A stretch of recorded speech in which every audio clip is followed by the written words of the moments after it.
Les gens que vous aimez ne sont pas faciles. Transformez-vous de telle façon, en étant en votre présence, sans le savoir. Ils vont se transformer.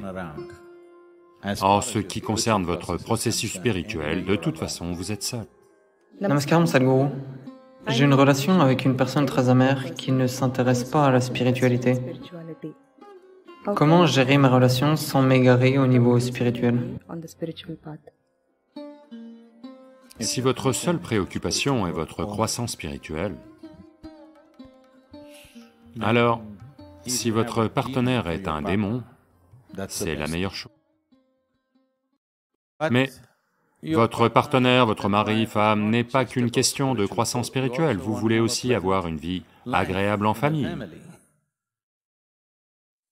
Alors, vous devez choisir quelqu'un que vous aimez, mais il y a... Chez n'importe quel être humain sur la planète, il y a quelque chose que vous n'aimez pas chez lui, n'est-ce pas? Donc vous utilisez cette partie-là pour votre croissance spirituelle. Et le reste, vous en profitez. Tout comme la vie. Donc si votre intention est d'avoir une bonne famille, alors une certaine relation est nécessaire entre deux personnes, autrement ça ne va pas marcher. En particulier si vous avez produit des enfants, alors une relation est indispensable. Autrement, vous allez polluer la nouvelle vie qui est arrivée. Si vous créez une atmosphère polluée, vous allez souiller la nouvelle vie qui arrive. Personne n'a le droit de faire ça, à vrai dire, mais les gens le font. Mais aucun être humain n'a le droit. Vous pouvez vous abîmer autant que vous voulez, c'est votre choix. Mais vous ne pouvez pas gâcher une vie toute fraîche qui vient d'arriver. Donc, si vous recherchez une bonne vie de famille, alors on doit trouver une relation et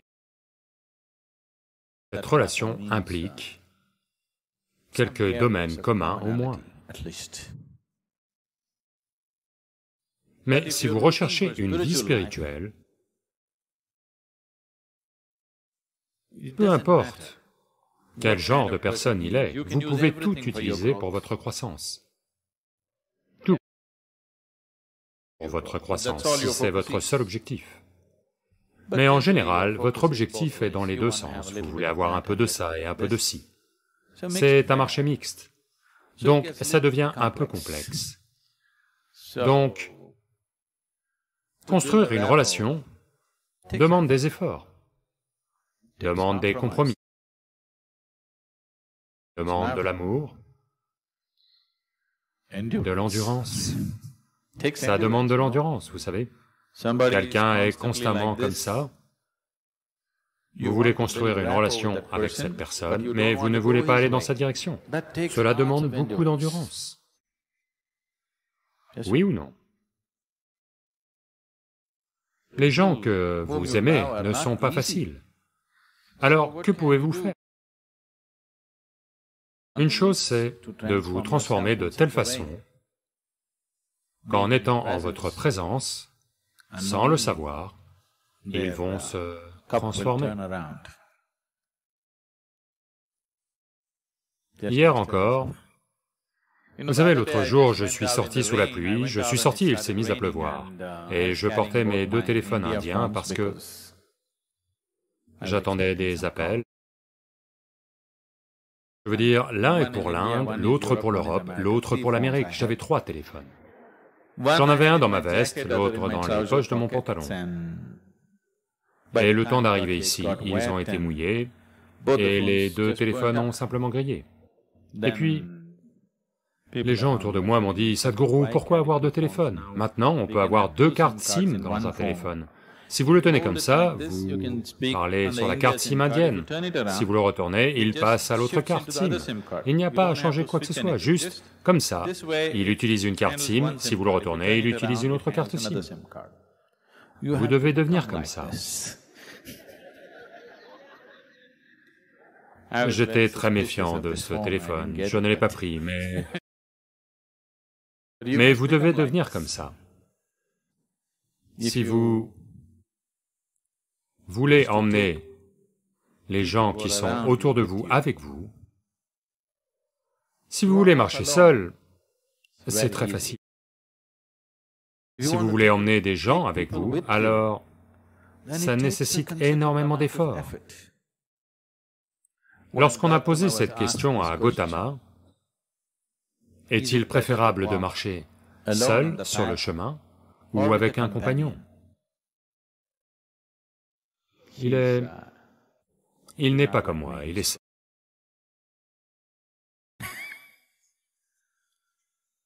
Il a dit, mieux vaut marcher seul que marcher avec un imbécile.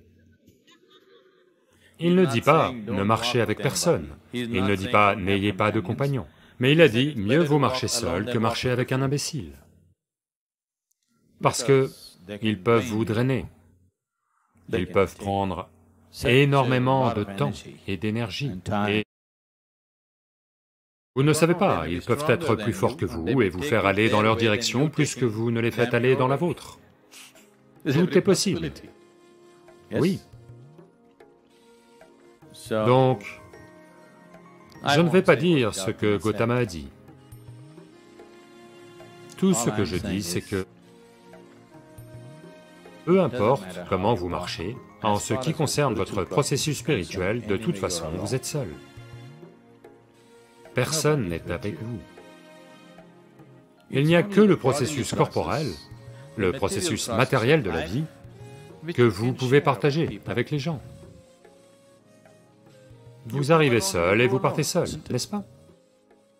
Même si vous avez un frère jumeau ou une sœur jumelle, vous arrivez quand même seul et partez seul, n'est-ce pas? Donc, en ce qui concerne l'esprit, de toute façon, vous marchez seul. Donc, ne mélangez pas ça. Donc, cette partie-là, vous la gérez bien. La partie matérielle, en fonction de vos capacités, ce dont vous êtes capable, vous le faites. Ils vous rejoignent, c'est merveilleux. S'ils ne le font pas, c'est pas grave, ne leur en voulez pas. C'est juste que vous n'avez pas à aller dans cette direction. Peut-être qu'un jour, quand le médecin vous dit « votre foie est en mauvais état », il cherchera peut-être le divan. Vous savez? Oui. Avez-vous vu les gens qui marchent le matin? Pas tout le monde. Il y a certains types de personnes, ce sont des gens de plus de 50, 55 ans, ils sont devenus minces et ils marchent d'un pas vif, tous les jours, religieusement, ils sont là. Ce sont tous des gens qui, en général, ont eu un problème cardiaque. Ils ont failli mourir. Alors leur médecin leur a dit, soit vous faites ça, soit c'est fini. Maintenant, leur marche est comme une religion. Pas le dimanche matin, tous les matins. Avez-vous vu ces gens? Soudain, ils se transforment, ils mangent comme il faut, ils font tout comme il faut, parce que la peur de la vie et de la mort est arrivée. Donc, différentes personnes ont besoin de différents stimuli. Si vous êtes sensible, vous apprenez juste en regardant. Vous n'êtes pas sensible, vous apprenez en vous écrasant. La vie va vous écraser. La partie matérielle de votre vie n'est jamais à 100% comme il faut, ne peut jamais l'être, n'est-ce pas? Existe-t-il une famille parfaite? Existe-t-il une relation parfaite? Existe-t-il une entreprise parfaite? Existe-t-il une carrière parfaite? Il n'y a rien de tel, ne cherchez pas ça. Votre vie va devenir gaspillée et chimérique si vous cherchez de telles choses. Toutes ont lieu dans la mesure où vous êtes capable de les gérer, c'est tout. Donc, vous vous assurez que la partie spirituelle de votre vie, vous la gérez à 100% comme il faut.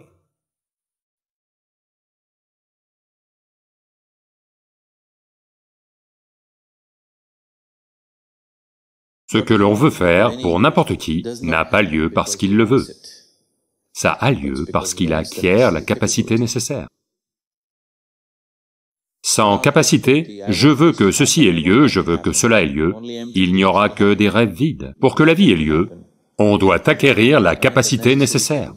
Et nos capacités dépendent fondamentalement de l'intelligence avec laquelle on peut fonctionner dans chaque situation de notre vie.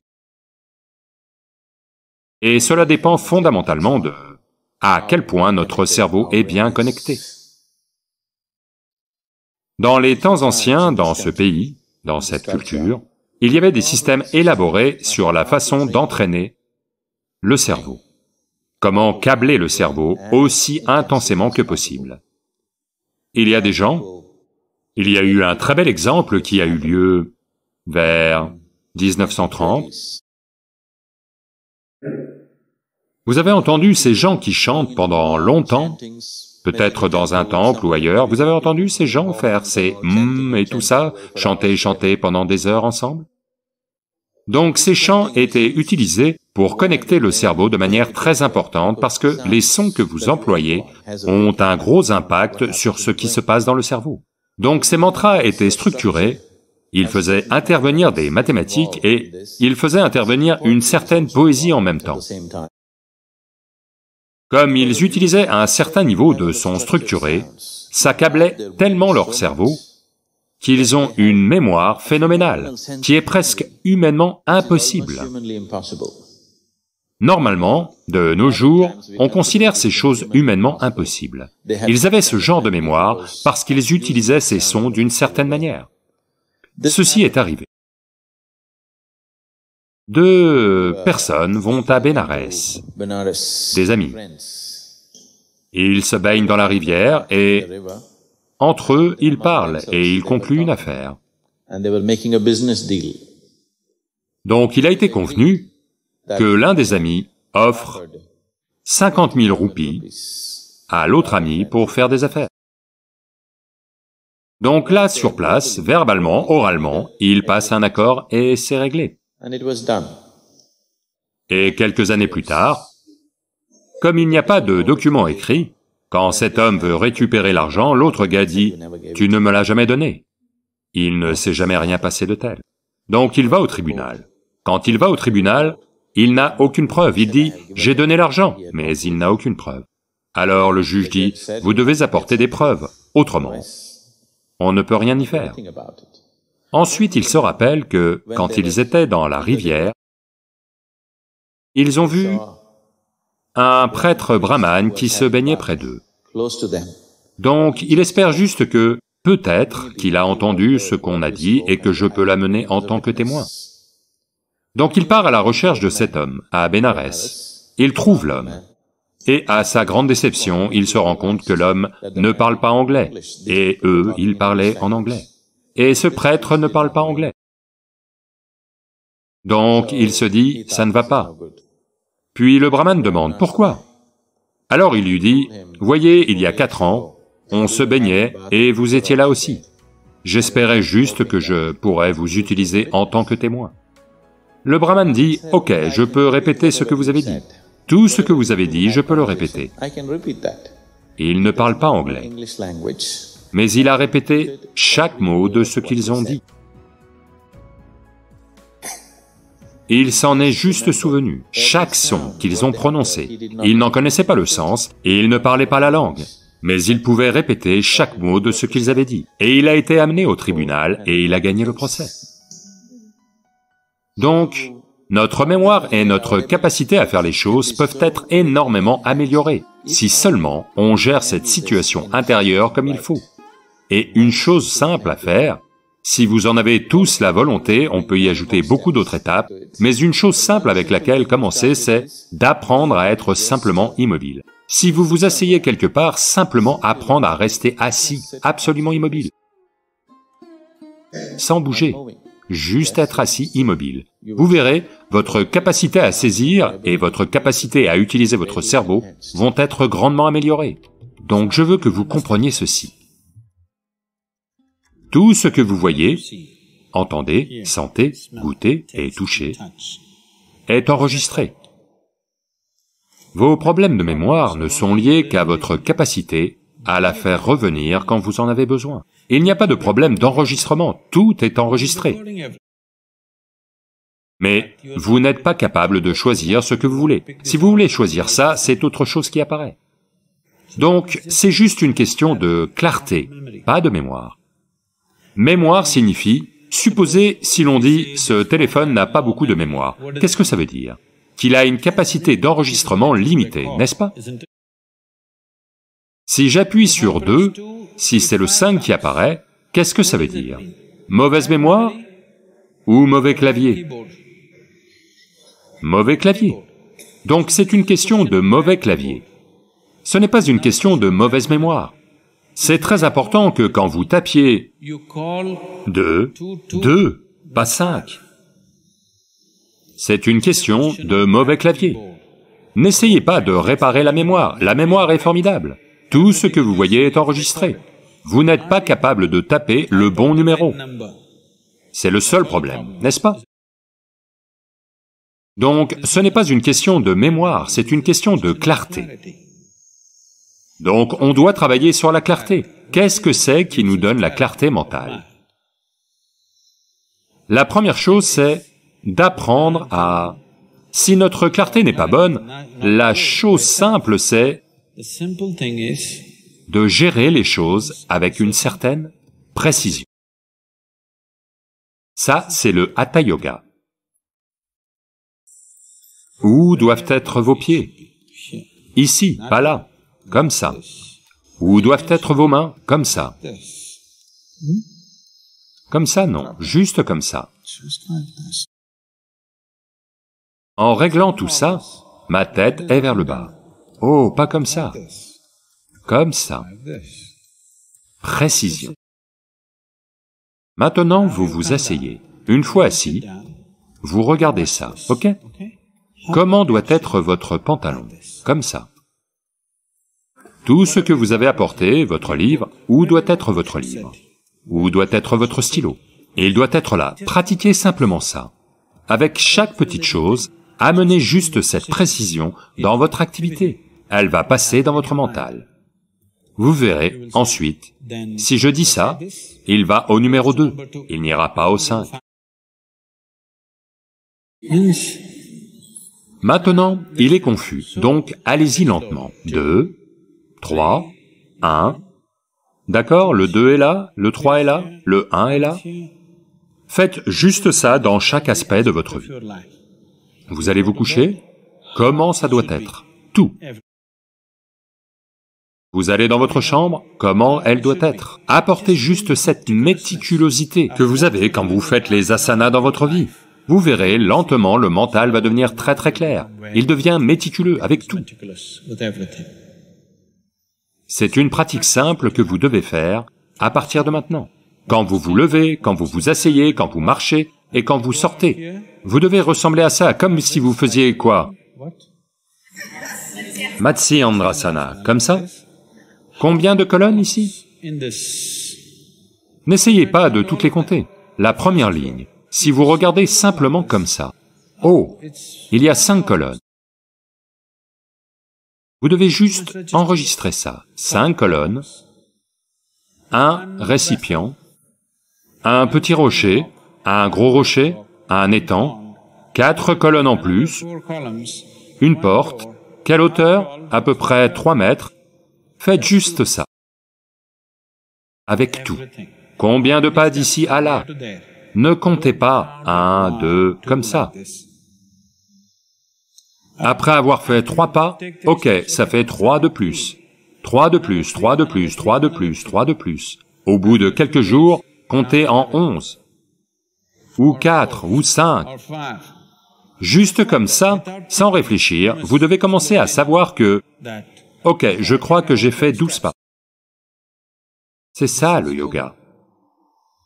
Cet effet va apparaître au bout d'un moment tout seul, mais maintenant on est pressé. Donc, utilisez aussi le mental pour le faire, pour amener cette précision. Ce que vous essayez d'apporter à votre corps, apportez cette précision à votre mental aussi, laissez le mental imiter le corps. Vous verrez, la clarté va naturellement arriver. La mémoire n'est pas le problème, tout est de toute façon enregistré. Je vais vous insulter tout de suite. Je vais vous insulter méchamment. Essayez d'oublier. Allez-vous oublier? Toute votre vie, vous allez vous en souvenir. Oui ou non? Donc vous avez une excellente mémoire, vous vous souvenez juste des gros mots, c'est tout. Si vous exercez votre mental comme ça, il deviendra tel que vous pourrez lui faire faire ce que vous voulez. Vous verrez, lentement, le mental va devenir très très clair. Quand votre mental est focalisé, c'est un instrument puissant. Ceci est quelque chose que vous faites en vous-même, pour être capable de vous glisser derrière le mental. Si on sait qui est derrière le miroir, alors on peut tout changer.